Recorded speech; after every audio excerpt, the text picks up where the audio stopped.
Bismillahirrahmanirrahim. Assalamualaikum warahmatullahi wabarakatuh dan salam sejahtera yang berhormat Datuk Seri Dr. Adham Baba, Menteri Kesihatan Malaysia, rakan-rakan media, tuan-tuan dan puan yang seperti sekalian. Setakat hari ini kita telah mencatatkan 13,789,736 orang yang terdaftar untuk menerima vaksin di bawah program imunisasi COVID-19 kebangsaan. Kita telah berjaya memberi bilangan vaksin sebanyak 4,490,270, yang mana 3,132,304 telah menerima satu dos dan 1,357,966 telah lengkap menerima dua dos. Status pelaksanaan PIK Fasa 2, pendaftaran bagi Fasa 2 program imunisasi kebangsaan telah mencapai 4,271,790 individu, mana seramai 2,458,432 adalah warga emas. Setakat ini sehingga up to 18th of June, jumlah penerima vaksin yang telah mendapat dan dijadualkan janji temu daripada Fasa 2 adalah 2,437,168 individu. Bilangan warga emas yang telah menerima vaksin pula adalah 1,231,177. Kadar keseluruhan vaksinasi negara harian terus meningkat dan tidak banyak menurun pada hujung minggu yang lepas, di mana ia masih lagi mencatatkan di atas 100,000 dos sehari. Purata dos yang diberi bagi minggu lepas antara 7 hingga 13 Jun adalah 130,842 dos sehari. Ini adalah peningkatan daripada 94,481 dos sehari purata pada minggu sebelumnya.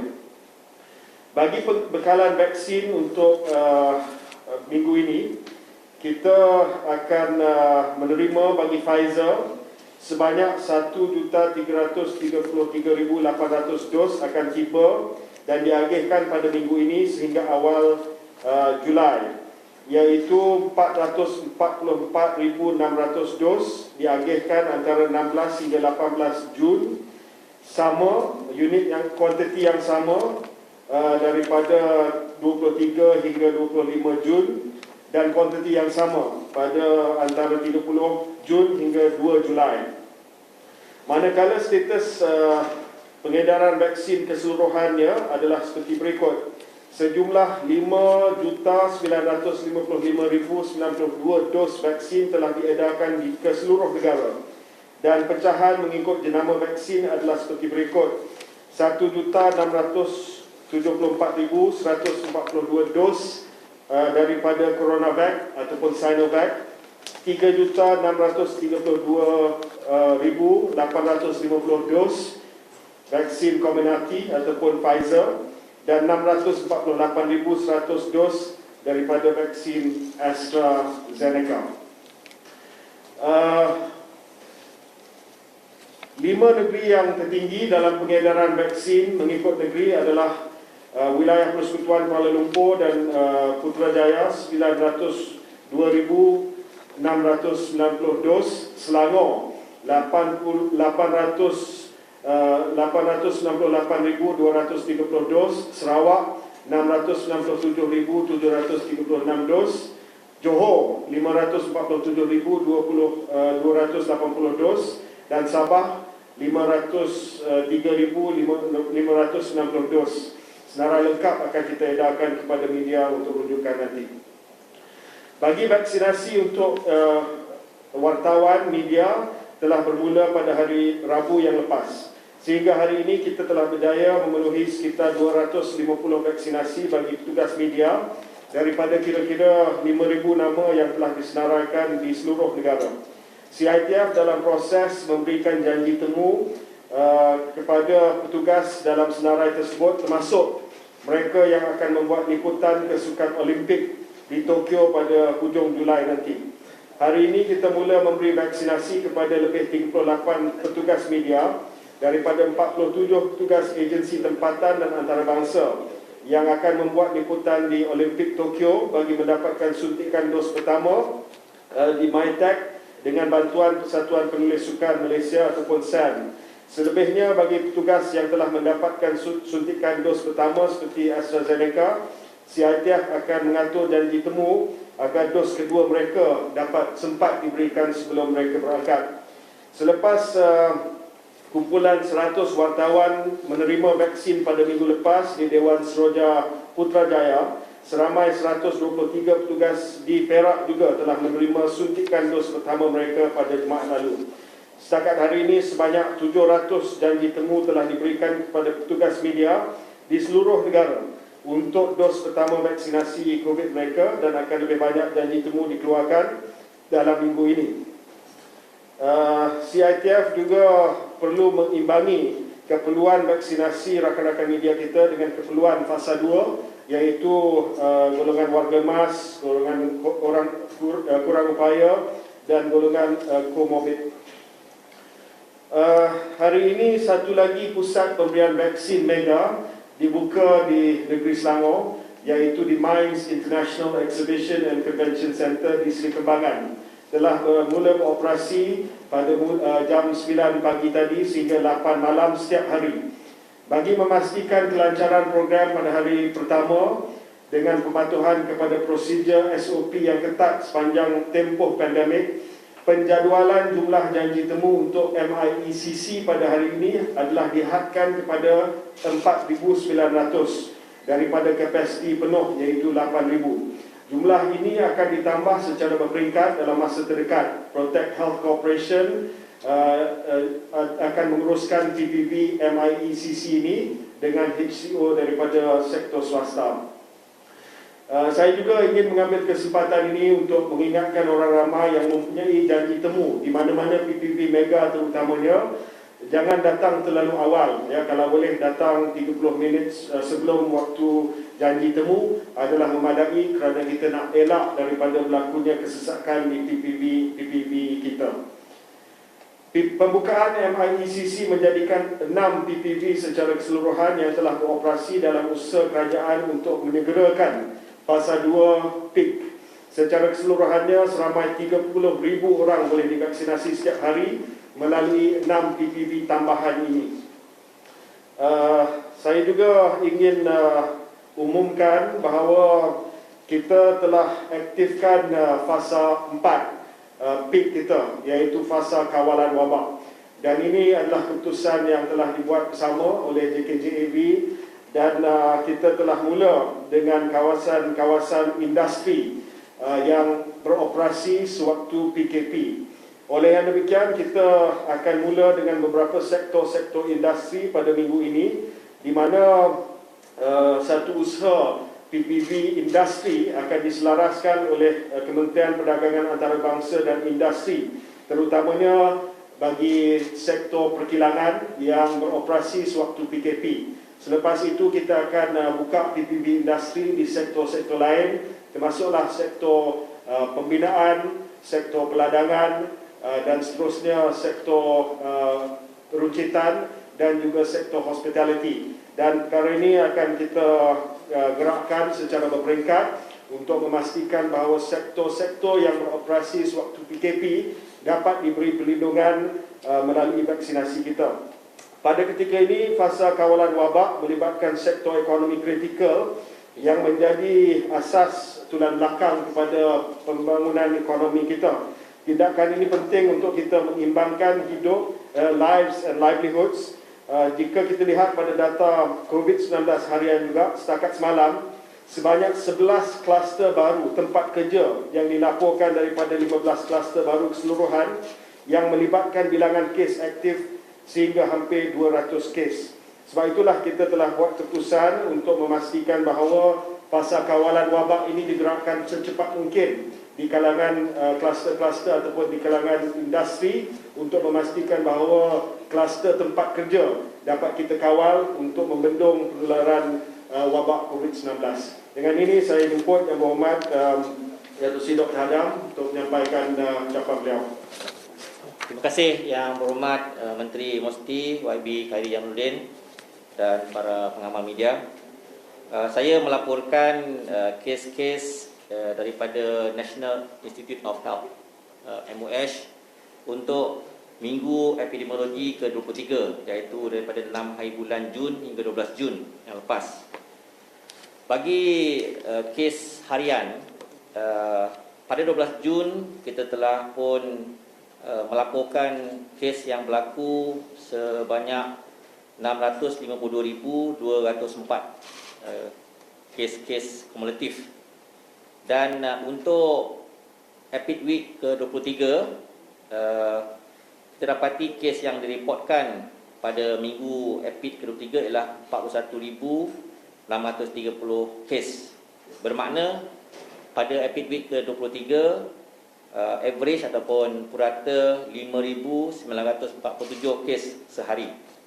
Ini telah pun memperlihatkan bahawa terdapat 20% pengurangan kes-kes harian yang dilaporkan berbanding dengan minggu Epic ke-22.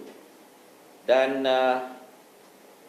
pengurangan kes yang telah pun dikesan sejak minggu Epic ke-21 hinggalah ke minggu Epic ke-23, iaitu 2 minggu lepas.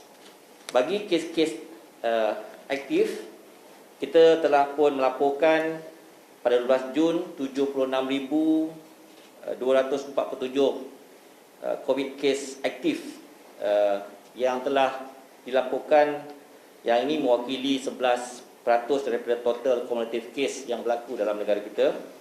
Dan pada minggu Epic ke-23, aktif kes yang telah pun dilaporkan secara purata ialah sebanyak 81,461 kes aktif. Yang ini juga telah menunjukkan pengurangan dalam purata aktif kes dalam negara kita berbanding minggu Epic ke-22, iaitu sebanyak 0.6%. Dan pengurangan aktif kes telah pun dilaporkan sejak 1 minggu lepas, iaitu bermula minggu Epic ke-22. Kadar sembuh, kita dapati seramai 572,113 kes sembuh dilaporkan, dan ini merupakan 87.7% daripada cumulative case COVID-19 yang berlaku di negara kita.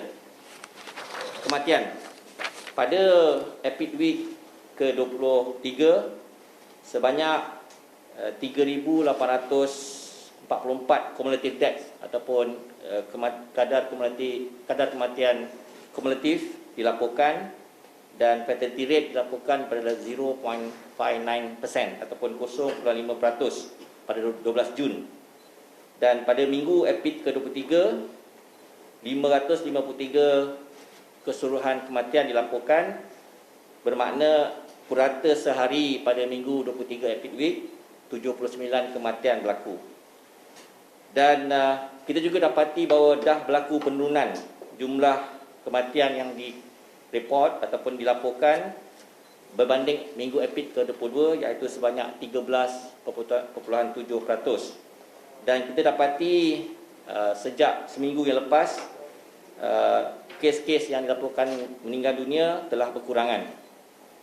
Untuk perkara yang berkaitan dengan kes di ICU dan yang memerlukan bantuan pernafasan, untuk kes ICU pada 12 Jun 914 kes yang dilaporkan berada di ICU, dan untuk minggu Epic ke-23 905 purata kes ICU dilaporkan. Yang ini telah menunjukkan sebanyak terdapat 3.9% kenaikan kes-kes di ICU berbanding minggu Epic ke-22. Dan peningkatan kes di ICU telah pun dikesan sejak minggu Epic ke-11 dahulu.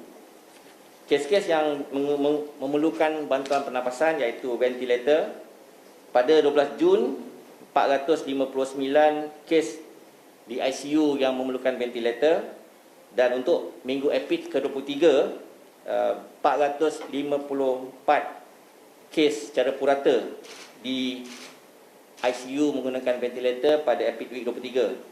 Ini melihatkan terdapat 4.1% penambahan ataupun penumpukan kes-kes yang menggunakan ventilator berbanding minggu Epic ke-22.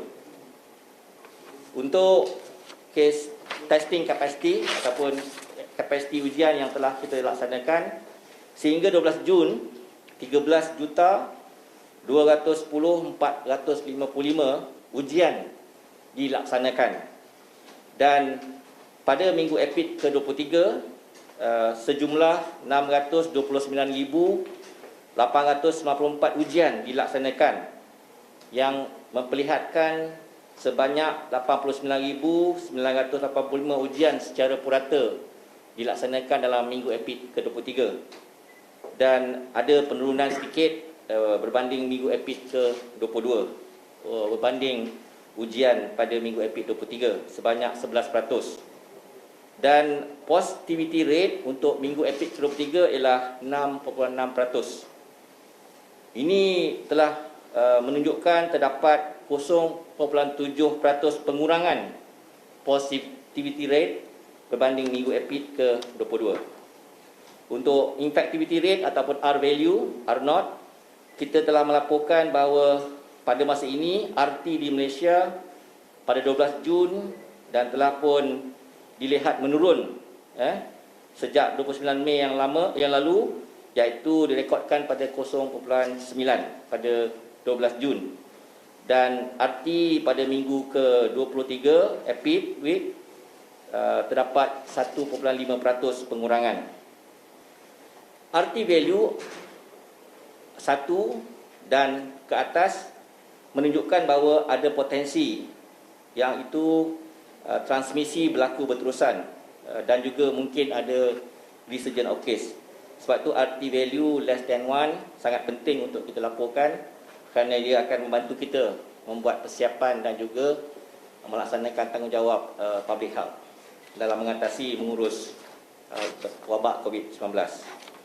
Akhir sekali, berkaitan dengan kluster, pada 12 hari bulan Jun terdapat 2,462 kluster secara kumulatif dilaporkan, dan 761 adalah currently aktif, ataupun yang sekarang ini 761 kluster masih aktif. Dan kita lihat daripada laporan minggu Epic ke-22 berbanding 23, terdapat 8.6% kenaikan aktif kluster, iaitu sebanyak 60 kes kluster, 60 kluster peningkatan berbanding Epic Week ke-22. Dan pada minggu Epic ke-23 sebanyak 94 kluster diumumkan tamat. Untuk itu pada minggu Epic ke-23 sebanyak 154 kluster baru telah muncul. Berbanding dengan minggu Epic ke-22, kita dapati terdapat 4.9% atau 8 kes ataupun 8 kluster penurunan berbanding minggu Epic ke-22. Untuk itu saya ingin menyatakan di sini bahawa berbanding currently ada 761 kluster yang aktif, 107 adalah daripada kluster yang muncul pada minggu Epic ke-23 daripada tempat kerja, iaitu 69.5%, 32 kluster daripada komuniti, iaitu 20%, 6 kluster daripada golongan berisiko tinggi, iaitu 3 atau 4%, 3 kluster daripada institusi pendidikan, iaitu 2%, dan 3 kluster daripada kluster keagamaan, dan juga 3 kluster daripada center retention. Untuk itu saya ingin maklumkan bahawa untuk kluster baru, kategori kluster baru, kluster tempat kerja meningkat daripada 92 kluster pada minggu 22 kepada 107 kluster yang baru. Kluster komuniti menurun daripada 47 kluster minggu Epic ke-22 menjadi 32 kluster pada Epic Week 23. Institusi pendidikan daripada 10 kluster pada minggu Epic ke-22 menjadi 3 kluster saja. Aktiviti keagamaan pada minggu EPID ke-22 8 kluster, tapi pada minggu EPID ke-23 hanya 3 kluster.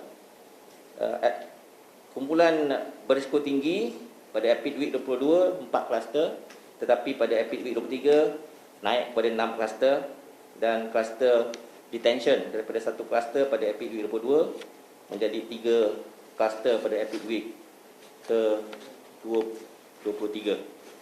Dan movement control telah pun kita laksanakan dari 1 Jun hingga 14, disambung pada 28 hari bulan Jun. Saya ingin maklumkan dalam tempoh fasa 1 MCO 3.0 terdapat 287 lokaliti telah pun ditempatkan di bawah PKPD, dan senarai-nya ada saya berikan. Terima kasih. Ya, buka pada soalan.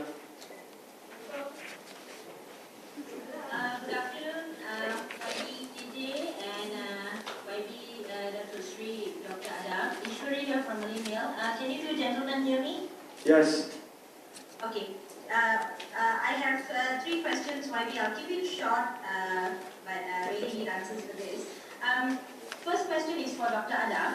Doctor, could you tell us what is the basis for relaxing the MCO once the new cases hit 4,000 or less daily? This is based on Dr. Sri Ismail Sabri's announcement yesterday. He said if cases are 4,000 and below, then the MCO might be reviewed.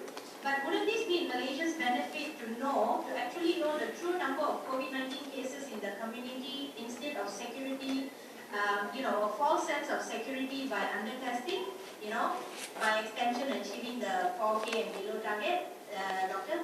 Ya. Okey. Continue. Tambahlah question lagi. Finish your questions briefly, please. Okay, YBKG, the next question for you. Can I know how many doses will be diverted to the PCAS program? Correct me if I'm wrong, we only have about 3.2 billion doses in stock as of June 12. Also on the AstraZeneca doses, we only got 820,000 from COVAX so far. Again, correct me if I'm wrong, but we gave out 1.3 million appointments. So how does that work? Okay. So Doctor first and then YD or vice versa, either way. Ya, seperti saya telah maklumkan pada sidang media 2 minggu lepas, kita telah pun membentangkan metrik risiko tahap-tahap untuk kita laksanakan fasa-fasa MCO 3.0. Saya telah nyatakan tahap 1, tahap 2, tahap 3 dan tahap 4 pada sidang media tersebut. Dan antara skop yang kita perlu lihat ialah 2, iaitu penurunan jangkitan berdasarkan insiden kes COVID-19, kematian kes COVID-19 dan kadar positiviti COVID-19, serta melibatkan respon kapasiti tenaga kerja dan hospital. Jadi penilaian risiko dibuat berdasarkan pada 4 tahap, dan kita telah bentangkan bahawa risiko yang kita ambil untuk setiap tahap adalah 8,000 ke atas adalah kawasan di mana kita perlu mengadakan total lockdown, 8,000 ke bawah hingga 4,000, yang itu sekarang kita berada di fasa yang mana kita lakukan MCO 3.0, dan metrik-metrik ini kita gunakan untuk membantu kita merancang supaya kesiapsiagaan dan juga perkara-perkara yang berkaitan dengan tindakan-tindakan kesihatan awam yang perlu diambil, termasuklah meningkatkan kapasiti vaksinasi. Terima kasih. Yeah, on the issue for AstraZeneca, we are working to resolve the delivery schedule and we'll have some updates very soon. On the industry, I'll get back to you on the number of doses that we are scheduling for June. Next.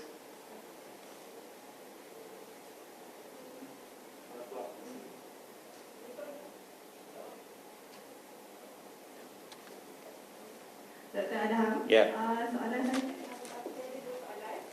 Yang pertama, jumlah katil di ICU, dan yang kedua hari itu Datuk ada nyatakan ada sedikit laporan mengenai kesan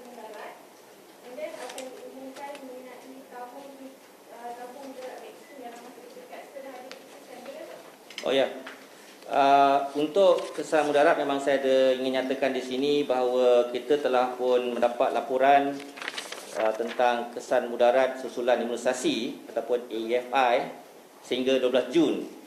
Bahagian Regulatory Farmasi Negara ataupun NPRA yang melakukan pemantauan ke atas AEFI bagi semua vaksin yang berdaftar dan digunakan di negara kita dalam PICS merangkumi pendaftaran ataupun pelaporan daripada MySejahtera ataupun menggunakan data daripada NPRA.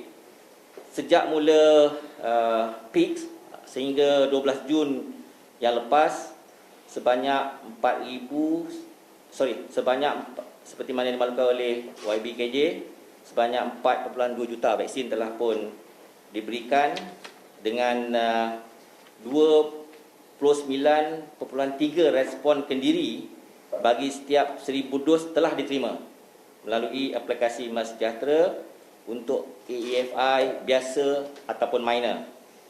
Kesakitan yang dilaporkan ialah sakitan di tempat suntikan, sakit kepala, keletihan dan juga merupakan kesan adverse yang sering dialami oleh penerima vaksin.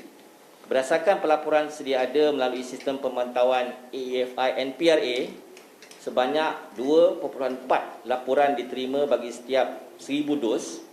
Daripada pelaporan ini, hanya 0.09 bagi setiap 1,000 dos vaksin yang diklasifikasikan sebagai serius yang memerlukan rawatan lanjut dan kemasukan ke hospital. Sebilangan besar kes tersebut hanya memerlukan kemasukan jangka pendek ke hospital dan boleh di-discharge setelah pemerhatian dan rawatan yang sesuai diberikan. Dan tabung mudarat vaksinasi COVID-19 memang telah kita sediakan bagi kes-kes yang akan dinilai oleh 3 jawatankuasa jawatankuasa Pharmacovigilance, jawatankuasa induk dan jawatankuasa teknikal kepada AEFI. Kedua ialah berkaitan dengan tadi apa? Status katil di ICU.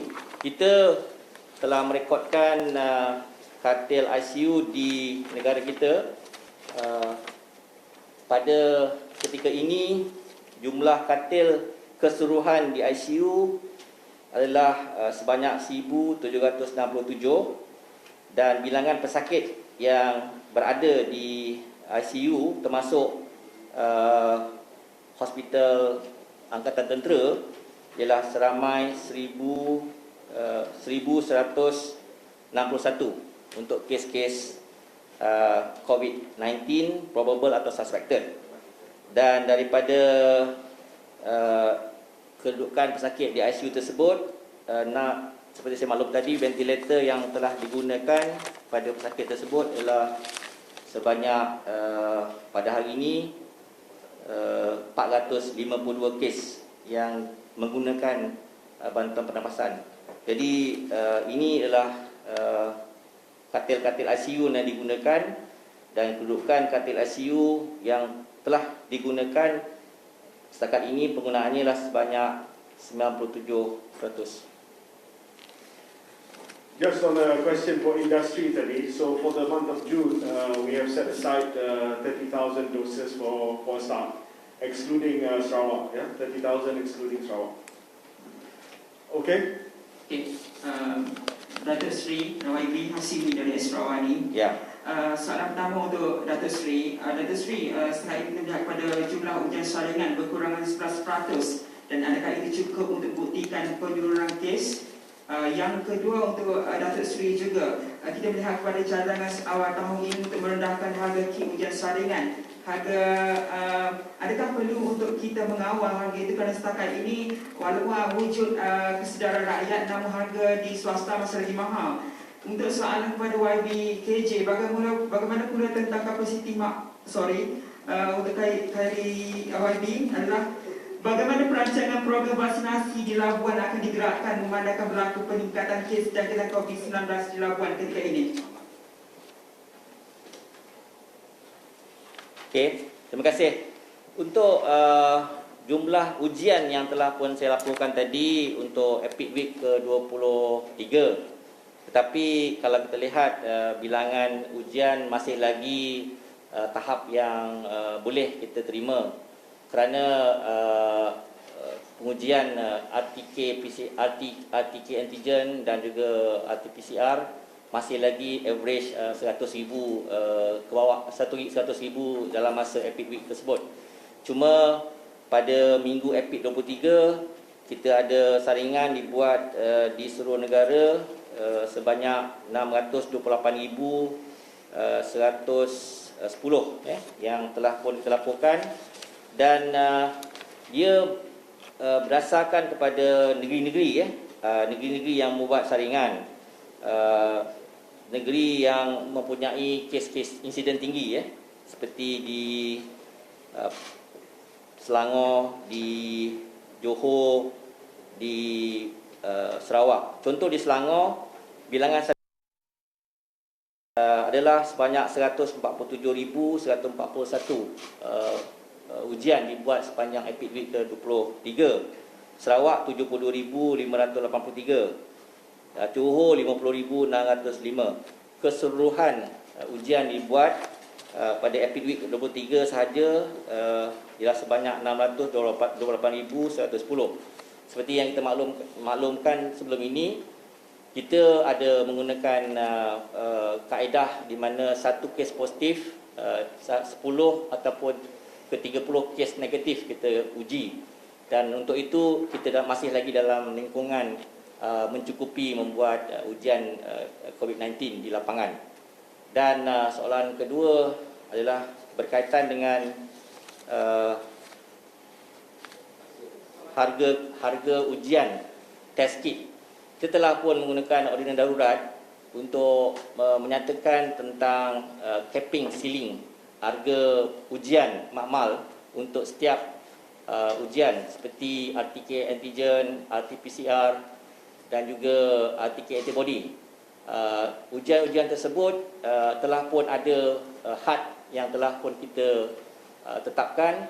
Sekiranya pihak mereka yang membuat ujian mengenakan ujian yang lebih daripada harga yang ditetapkan, mereka perlu itemize apakah harga-harga yang selain daripada ujian makmal yang telah pun ditetapkan. Tetapi kita buka pintu daripada semua pihak untuk membuat aduan ke CPRC ataupun aduan ke SICAP sekiranya berlaku kes-kes di mana harga yang tidak berpatutan dikenakan kepada pelanggan. Dan untuk ujian RTK antigen yang kita akan boleh buat di rumah ataupun kendiri, kita akan umumkan dalam masa terdekat bahawa beberapa test kit RTK antigen saliva yang boleh diuji di rumah boleh digunakan. Pada masa ini hanya kita menguji di makmal dan juga di hospital untuk kegunaan KKM. On Labuan, kita telah mengadakan perbincangan pagi tadi untuk melihat kepada pengalihan semula vaksin terutamanya kepada wilayah Persekutuan Labuan, memandangkan kes di sana agak kritikal sekarang ini, dan kita akan mengalihkan 30,000 lebih dos dalam tempoh masa yang terdekat dalam seminggu dua ini kepada Labuan. Dan sekarang ini CITF sedang melihat kepada kapasiti pemberian vaksin di Labuan untuk memastikan bahawa penghantaran 30,000 dos ini dapat disuntik dengan secepat mungkin.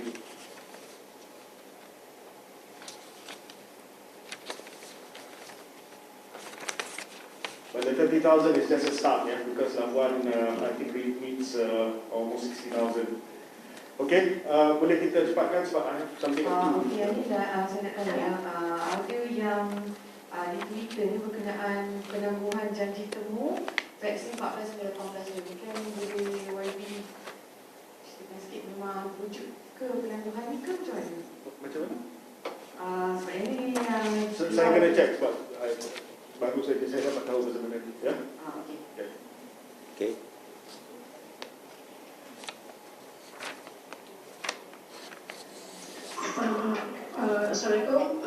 YB. Alifah daripada Kodro. Saya ada one question each for each minister. For YB Khairi, can we know what is the current proportion of doses administered by private medical practitioners compared to doses administered by MOH? And what's your projection on this proportion over the next 2 months for the launch of PCAS? Maybe 40-50%? And also, just to confirm, of the 15 ringgit per dose that the government gives to Protect Health, 14 ringgit goes to private medical practitioners and 1 ringgit goes to Protect Health for training. For Dr. Arham, soalan saya, berapakah bilangan dan peratus kes COVID tahap 4 dan 5 yang telah dilaporkan sejak mula pandemik hingga 13 Jun 2021? Mohon pecahan untuk bulan April, Mei dan Jun juga, Datuk Sri. Bagi datanya offline pun boleh. Satu lagi, berapakah positive rate bagi setiap minggu untuk minggu epidemik 23 untuk non-MOH testing data oleh kerajaan negeri juga? Banyak soalan tu. As of 11th of June, 430,219 doses out of 4,227,550 doses were administered by private medical practitioners registered under Protect Health. That's equivalent to 10%, 10.2% of the total vaccination. Private medical practitioners will contribute to 66,000 doses a day this week. That will increase to 78,000 a day on the 23rd of June. And our projection is that private medical practitioners will be contributing 145,000 doses a day by July. So as far as the payment is concerned, kita bagi RM14 kepada private medical practitioner, RM1 to Protect Health, not just for training but to administer the program. So Protect Health ada tanggungjawab seperti developing their proprietary system, registering the private medical practitioners, payments to private medical practitioners, training, monitoring the vaccination activities, support the development and operation of PPVs. So itu adalah semua kos yang paksa ditanggung oleh Protect Health, iaitu syarikat PKM. Terima kasih. Soalan pertama ialah berkaitan dengan dari permulaan pandemik COVID-19 sehingga 13 Jun yang lepas, berapa bilangan dan peratusan COVID-19 tahap 4-5. Okey. Untuk soalan tersebut, kita dapat laporkan di sini bahawa data yang diperolehi daripada CPRC Perkhidmatan Hospital, jumlah bilangan pesakit COVID-19 bagi kategori 4 dan 5 sejak Mac tahun 2020 ya, sehingga 13 Jun 2021 adalah seramai 104,122 kes yang mana dilaporkan pada tahap 4 dan 5. 104,122 kes. Untuk kategori 4 dan 5, 3 bulan terakhir yang ditanya tadi, iaitu bulan April, Mei dan Jun, kita telah melaporkan sebanyak 59,895 kes kategori 4 dan 5 yang telah pun dirawat di hospital, dan pecahan kepada kategori tersebut pada bulan April kategori 4 dan 5 6,751 kes, bulan Mei meningkat 30,287 dan pada bulan Jun sehingga 12 hari bulan 22,857. Keseluruhan 3 bulan ini 59,895. Dan bilangan kes yang telah pun kita uji di setiap negeri, biar saya bacakan satu-satu lah. Untuk Epic Week ke-23 sebanyak 50,605 saringan di Johor dilaksanakan dan 3,298 positif. Ini menunjukkan 6.5 kadar positiviti. Kedah 26,779 ujian dilaksanakan, 4.64% kadar positiviti. Kelantan uji 24,855, 8% kadar positiviti. Melaka 24,994 ujian dilaksanakan, 5.6%. Negeri Sembilan 37,309 ujian dilaksanakan, 10.82%. Pahang 34,209 ujian dilaksanakan, 2.8%. Perak 27,044 ujian dilaksanakan 4.7%. Perlis 992 ujian dilaksanakan 18 kes positif, ini menunjukkan 1.8%. Pulau Pinang 38,076 ujian dilaksanakan 1,372 kes positif, ini 3.5%. Sabah 49,251 4.35%. Sarawak 72,583 kes ujian dilaksanakan 5.96%. Selangor 148,141 ujian dilaksanakan 8.79%. Terengganu 23,450 ujian dilaksanakan 3.45% positivity. Kuala Lumpur 58,755 ujian dilaksanakan 7.2% positivity. Labuan 9,799 13.7% positivity rate.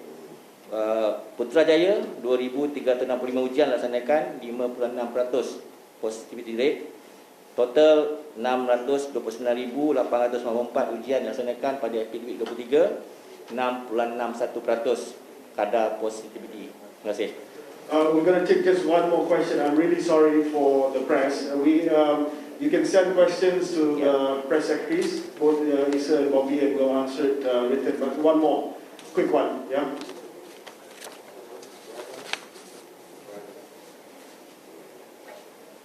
Hi, I've got a question. My question is to YB. Some people are saying that they are still being given appointments at PPVs far away from their address, despite making sure that they are putting in the correct address. And some are saying that they're given appointments on weekends, but they turn up and the PPV is closed.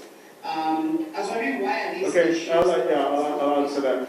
So the easiest way to resolve this now is by using the interactive help desk on MySejahtera, and we will make adjustments to the PPV location. So that's the quickest fix right now. So saya minta supaya siapa-siapa yang dapat janji temu di tempat yang lain ataupun negeri yang lain membuat permohonan melalui help desk, dan kita akan bagi appointment as soon as possible, as quickly as possible to your nearest PPV. On people who have been sent appointments, this is a manual error. So some people have been, we are investigating di mana, tetapi ada manual upload of appointments, dan apabila itu berlaku, dia tak tengok kepada tarikh pembukaan PPV, dia bagi pada hujung minggu. But anyway, this will be resolved because most PPVs will be operating 7 days a week soon. Okay, thank you everyone. Thank you.